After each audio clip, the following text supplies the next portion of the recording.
Oh, Oblivion. A human of good taste might say that this was the last great Elder Scrolls game. It wasn't Skyrim. And you know what? I might just believe that human. With its compelling storylines, its, at the time, revolutionary depth and open world feel, and the awesome DLC truly made it a game that in my book is timeless and one of the greats. That's right, I said it. One of the greats. This was the game for me that Bethesda was able to truly capture the lightning in the bottle of what is the best that they have to offer. You know, there was probably about a 3 to 4 year span here where Bethesda was really on top of it. Not only do we have Oblivion, we also had Fallout and Fallout New Vegas. Some really amazing titles happened at this time, and unfortunately, I think a lot of us can agree that Bethesda has kind of lost its way since this time, since the mid to late 2000s. Hey guys, it is last Oh My God, How Do You Play With No Mods Brohican, and I'm doing another review of a true classic, Elder Scrolls 4 Oblivion. Released back in 2006, this was Bethesda's second Elder Scrolls game in the 3D world, and this came after their incredibly revered and very good Elder Scrolls Morrowind. Oblivion takes place in Cyrodiil, the heart of the Septim Empire. You are on your way battling Daedra, figuring out things in the Fighters Guild, Thieves Guild, Mages Guild, all of them spread throughout this entire map. All of them have missions in different cities. All of them really give you the full feel of what this game had to offer. And then the DLC even expounded on that with Knights of the Nine, gave you a completely new world with Shivering Isles that was kind of like a crazy, weird Alice in Wonderland sort of feel. This game really brought it all. In case it's not already obvious, I'm just going to come right out and say it. I love this game. I think it's possibly one of the best games ever created, and we will be lucky to even see the likeness of this kind of game again. I'm going to run through some of the positives and negatives and how they compare to its newest but getting slightly outdated and irrelevant brother, Skyrim. So let's get right into it. The first positive I want to go over is the storyline that's offered in this game. While the ending for the main quest is a bit lacking, I'll admit, I think all of the major side quests are where this game really shines. In no small terms, I will literally fight you if you think that the Skyrim Dark Brotherhood questline is even comparable to the one in Oblivion. Not even assassin-oriented games like Hitman or Assassin's Creed have come up with as clever of a mission as Whodunit, where you, as the assassin, basically play a game of reverse Clue by trying to set up a chain of reactions where all the partygoers end up killing themselves.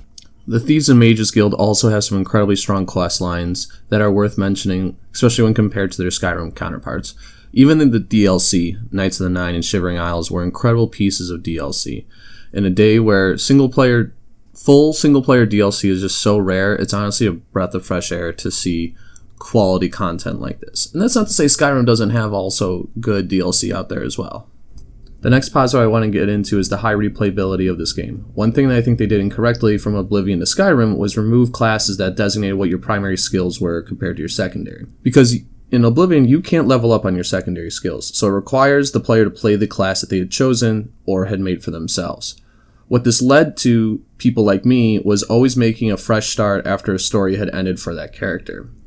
Now, some people might actually appreciate how you can do it in Skyrim, where you have this just juggernaut of a human that is skilled in everything, but I really liked the railings that Oblivion put on. It really made you feel like your character was uniquely playing a story rather than just being this demigod walking around. Even with a game as heavy-hitting as Oblivion, it does have a drawback.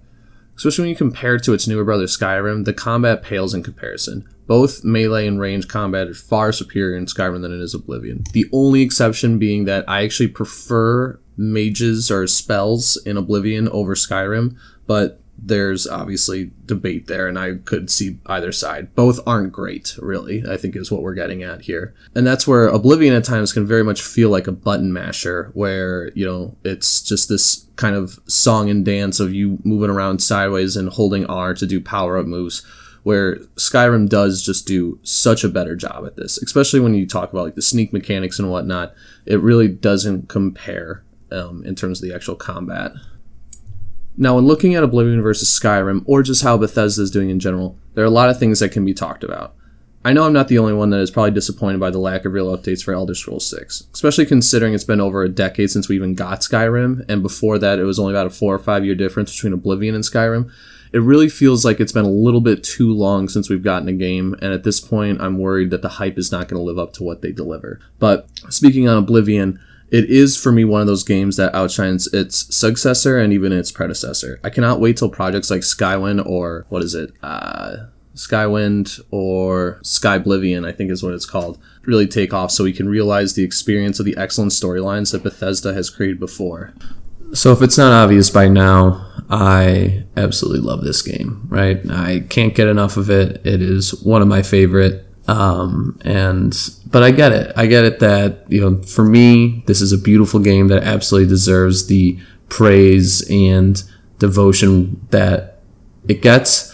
But, if this game came before your time, if you were a huge Skyrim fan or if you were a huge Morrowind fan, I totally understand why you may look at this game and be like, it either wasn't my favorite or it's a little bit too old for me. But for those of us where the golden years of gaming was in the late 2000s, this one is elite, in my opinion. So I hope you enjoyed this review. Hope you enjoyed walking down memory lane with me. At this point of recording, I'm at about 199 subscribers. So, close to 200. Thank you everyone who's been along the way. I could give a whole litany of excuses to why I'm not recording as much, but it sound like a broken record at this point. So once again, thank you guys so much for listening and watching. If this is your first time, please hit the subscribe button. Otherwise, let me know what you think in the comments. And as always, guys, take it easy.